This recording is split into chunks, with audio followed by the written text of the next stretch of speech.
Today on the TMZ Podcast.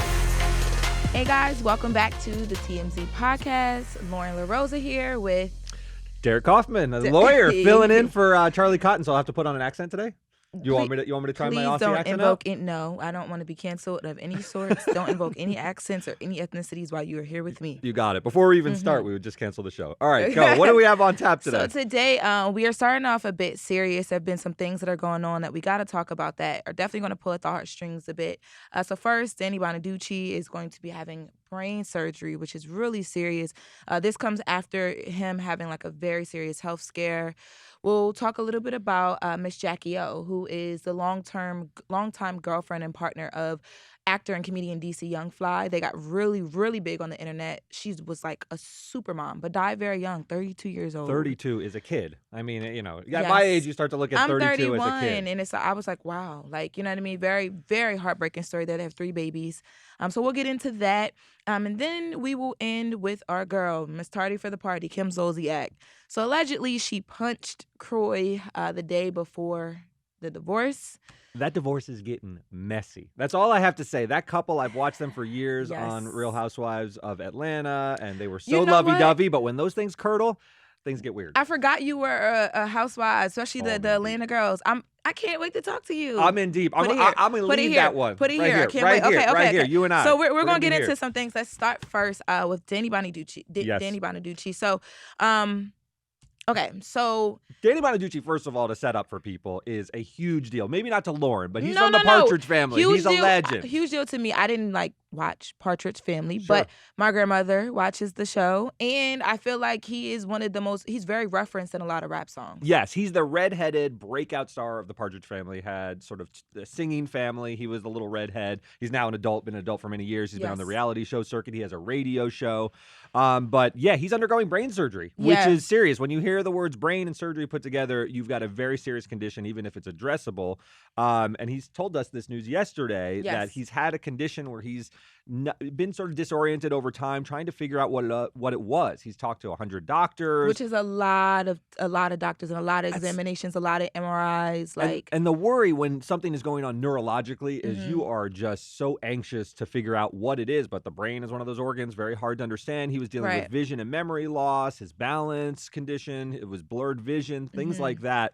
And now someone said he's got hydrocephalus, which is just basically a buildup of fluid on the brain. Which is never, ever good. It's not good. But apparently this surgery is going to put sort of a port on his head that will drain the excess spinal fluid. Now, it's kind of like what they do with a heart bypass, but just in the brain, right? That's right. They're trying to there's a lot of plumbing in your body, and they're putting in a drain essentially to take the excess fluid so it doesn't just sit on top of the brain and provide some relief. And we should say, today, my mom had to have a brain surgery, and it was very nerve-wracking. It was very scary because you just don't know, going in, you just don't know. The brain is such a sensitive part of your body.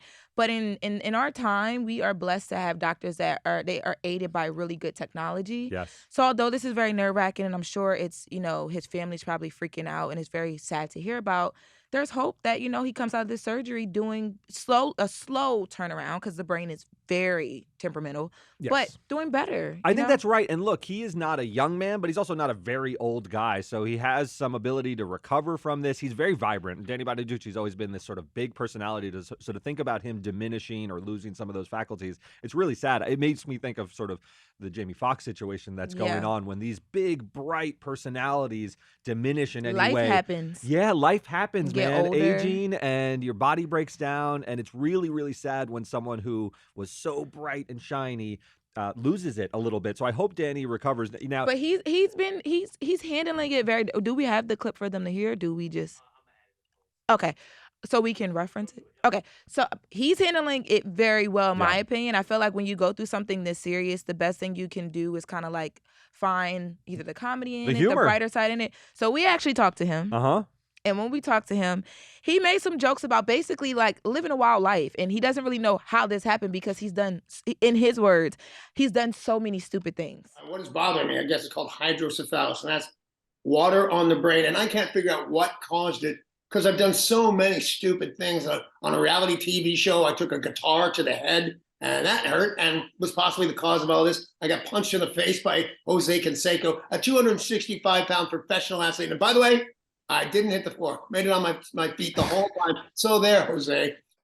He has a little bit of that like jackass quality, is that he's lived sort of wildly for a long enough period of time that you don't know, like, I don't know which injury it was. It makes me feel like, okay, he feels like I'm going into this. Yes, it sucks. I've lived a hell of a life though. Yeah. So at the end of the day, no matter what happens, I'm going to be okay, and you guys should be too. Like, chill. I think like, you're it's right. gonna be okay. That's sort of his attitude, is he has filled up life's cup, right? I mean, he didn't leave anything on the table. He's had guitars smashed over his head. This is somewhat the consequence of a wild life sometimes, is it catches up with you in middle age, early middle age. Well, I need to slow down. And, listen, or you can do like me and just be boring for 85 years or whatever I've got on the clock. But then you go, and it's like, what do they write on your tombstone? Like the boring lawyer dad who wore those T-shirts? All I know, I'm not letting any of you write anything on my tombstone. No, the one thing I'm writing in my will is that only Mary can have the pen. Hold on, wait. Not a good I idea was about either. to say, I was speaking for your wife. Not even that we even wanted to come to the funeral or anything. I know. Maybe the nicest things would be said by you. I don't know. I feel like you can come. You'd have nice things to say about me. I wouldn't take the stand. I would plead the fifth. Trust You'll me. take the fifth. All right, as a friend of an attorney. Let's move on. It's sort of a sad segue. I mean, Danny, there's a hope for recovery. Tell me what's going on with Jacky Oh, who's DC Young Fly's longtime partner. Yeah. 32 years old, passed away. What happened? So just to give you guys a little bit of context, so DC Young Fly is a comedian, an actor, huge force on MTV and the Cannons Wildin' Out. When we met DC Young Fly, he had this girlfriend that he had met who was also a Wildin' Out girl. They have these girls who are gorgeous that come and assist with a lot of the segments, and you know what I mean, like the models on the stage. And they gotten together, and then they had a baby. So we began to watch their journey. She became a YouTuber documenting being a mom and managing life with him on the road and building his career. And today he is a way bigger star. Oh, he was one of the breakouts of Wildin' Out. It's kind of like 100%. how like Punk'd broke out a few stars other than Ashton Kutcher. Remember, Dax became a star. This was a show that had Nick Cannon, but DC Young Fly broke out on his own. And he's still there and still a star on the show. Miss Jacky Oh was no longer on the show, but I say all that to say that as his career grew, so did her storytelling and us watching her get into her full, like, she was an entrepreneur. She has the J Nova collection, which is a lip gloss line she started for her daughter. They went on to have 2 more kids. They literally just had a baby boy. Yeah. And they have a baby girl that's like the middle kid. But she would document the day-to-day of just being a mom, figuring out brand deals, supporting, her boyfriend, who is this big superstar now on stage, and trying to balance family and all of that. Yeah. But one of the things that stood out to me the most with this, when I heard about this, was she was a super mom, such a mom. At 32 years old, she was so dedicated to her family. You could tell that she kind of was the glue that helped keep scheduling together and everything. Because you got to imagine, you guys are both young. You're trying to be with each other, have 3 kids, building. So basically what happened is she went to have a mommy makeover, which is something that she talked about a lot on her channel and on her social media, like surgeries that she'd done. And she had 3 kids quite young, so she apparently wanted to sort of bounce back and all that stuff. Nothing abnormal. A lot of girls do this where, after they have a baby, they do like the little mommy makeover to kind of help in the aiding process of their body forming back. These are like tummy tucks and various surgeries like that? Okay. Yes. So she was, from what we know, and there's still a lot of details that are very like gray area vague, she was in Miami, she was having the surgery done, and there was a complication somewhere of some sort. Something happened that she didn't come back from. She was pronounced dead yesterday. From what we were told, DC Young Fly was actually in Atlanta. He wasn't in Miami with her. She was there with friends. And he was actually working on the set of Wildin' Out when he got the call. Now, all of a sudden, he's a single dad to 3 young children, and the anchor of the family is gone. When it's unfathomable. Say anchor, I mean, like, like when you're young, like I'm 31, she's 32, right? And we've met DC Young Fly. He's been in the office sometimes. He's very serious about his career, super funny, but he's also young as well, too. I can't imagine being able to balance everything she was balancing, right? Like being that supportive girlfriend, they had a really great relationship. You never really heard much about them negatively in the relationship aspect.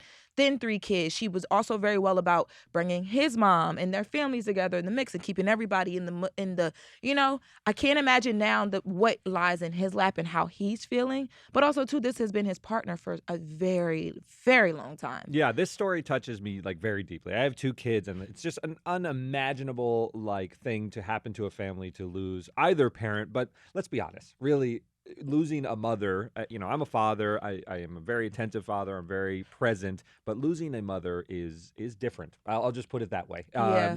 I lost my father. Mary has lost her mother. Those events in your life, they hit differently. I don't know how else to explain you're it. never Moms the really hold same. it down. And whether that's gendered, and yes, there's more equality than there used to be, of course, in the household. But moms, man, they're irreplaceable. Very And much so.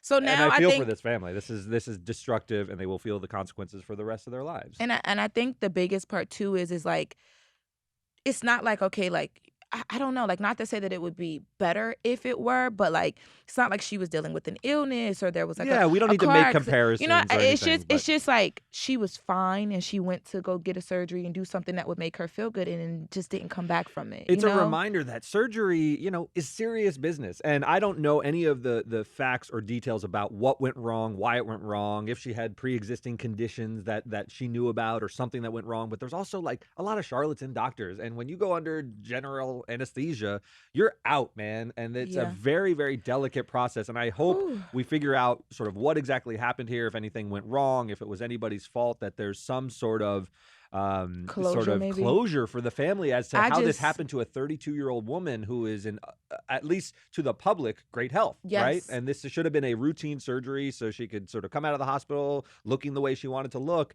And it's heartbreaking. Yeah. Well, first of all, I do want to send like my like deepest condolences to DC Young Fly and their family, and like I wish I could just wrap my arms around. Like I just want to hug him. I just can't imagine. But I also don't have kids. For someone that has kids, what do you think? Where he sits right now, what does he do? How does he have this conversation with his babies? These are young kids. And what I do know is that is a blessing and a curse. He's got a long road ahead of him, but they are also very resilient. They're more resilient than you give them credit for. And when they're young, they will figure out how to find happiness again, but there will be a hole in their lives for the rest of their lives. I mean, losing a mother at any age is devastating, and he's really feeling the impact of this, and communicating this to young children is really fraught. They don't understand complicated issues like this. They don't understand permanence, really. They don't understand that this is something that she will never come back through that door. So does he say it? Because what I was thinking is, you have to like, tell them. I mean, she's in their life every day. You have Yeah. to tell them. wow. And Wow. it's devastating, but you can't hide this kind of stuff. So let's move on. This Yes, is please, we wish before I them the cry on best, here. and condolences to them. Let's move Kim on to Zolciak. Kim Zolciak. Still a little bit of a feisty. crazy story, but Yeah. yes.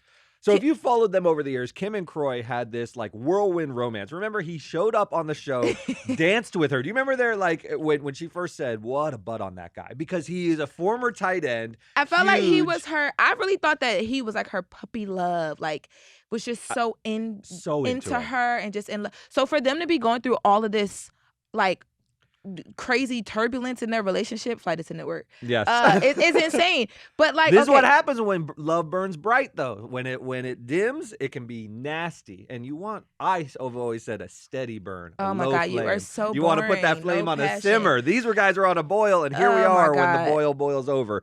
So here's this incident at this house. So 2 cops arrived at the couple's house in Atlanta on May 4th. They got a call for a domestic dispute. Kroy is there. He tells them that Kim punched him in the head during a heated argument over their stuff. He didn't have visible injuries. Kroy's gigantic. He's a former football player, and Kim is very small. So he refused medical treatment, didn't want to press charges on her. But what he says was Kim took her fancy pocketbooks, which you can tell me about how much pocketbooks can be. We're going to get there because we're talking in this totaling $175K. I just can't for a few imagine of that's them. a house that she put in a safe. Like it's a modest house in a place. I do not condone domestic violence at all. Don't touch my bags. Stay away from your bags. Don't touch my I bags. also think, like, she But probably hit him and maybe did get physical. I don't know. if he's telling the it's truth, no but- excuse, right, for her No. to put her hands on a grown man, even if he wasn't grown. There's no excuse for you to put your hands on anybody. But I think here what it's seeming like is that they're making decisions for, like, there's like a partnered situation right now happening with their divorce and all the money they owe, but they both seem to be making decisions for themselves. Yes. And that is causing a lot of issues. So here, what the story is that he decided to take these purses and put them away in a safe and said, you know what? I'm going to use this to pay back some of the money we owe. These are joint marital assets. Yes, he has said that she has gambling issues, and he wanted to make sure we got money to take care of all the issues you've caused in this family with your spending habits. But they're She her said, bags, "It's though, my and they were bags gifted. before I knew Even you." if he bought stop them. Okay, you're an attorney. Yes. If my man buys me bags and then Yes. I decide to divorce him and we owe money, whatever, can he come in and take my bags and say these are joint marital assets? No. To the extent that is true, there is separate property and there is joint property. If he gives a gift or if you get a gift from a relative, that's your separate property under the law. But proving all these things, because now Kroy is going to be say, no, those weren't gifts. Those were sort of, things that we got in the course of our marriage. Things I that hate she bought those with type of community men. money. I don't care. Do not give me something that at some point you're going to want to use against me, take from me. All things are nice when you're lovey-dovey, but it all gets very nasty. This is why people sign prenups, because they want to put in writing the way things work while everyone is calm. And then when things aren't calm, you know what you do? You look at how it was written. Right. Because if you don't have something written, what you have is two people saying different things based on their own motivations. And that's why people put it down in writing and say, this is how we felt at this moment in time when everyone was calm. Because when you don't have that, for some reason, this is so funny. For some reason, as I'm reading the story, all I keep hearing is Lotto's rip me out the plastic. I've been I'm going to act brand new. Because I'm just thinking if this was me, because granted, this happened. I wish I knew that lyric, but you don't know the song? I don't Derek, think you normally be knowing the tune. I know. You got to catch me I'm up. going to put you on. Put me on. Okay, so please put me on. I'm just saying that because we got to preference this with saying also this happened the day before Kroy went and filed for divorce. Yes, the timing is significant. It seems like they were on a down spiral already. And I think in my opinion, is giving a little bit of, you're not about to go off and just be this great woman with all these bags and this money and these gifts, and then now I got to put the pieces back together. Yes. It gives me that Kim was trying to be ripped out the plastic to act brand new. She was ready to get out in the streets. She had her bags packed. She was taking the Chanel. Yes. She was out. I'm piecing together that this clearly was the event that was, although maybe not the only thing that happened in their marriage, the straw that broke the camel's back. They run to the courthouse. We'll see how it plays out. They got young kids. I feel for the young kids. Always when there's like a family that's breaking up as well as two knuckleheads, it's sadder. Sometimes it's better though for two people to divorce and to move on and just bring the stepdad in. Sometimes it's better. Yeah, or the stepmom. All right, that'll do it for us today. We'll see you guys tomorrow.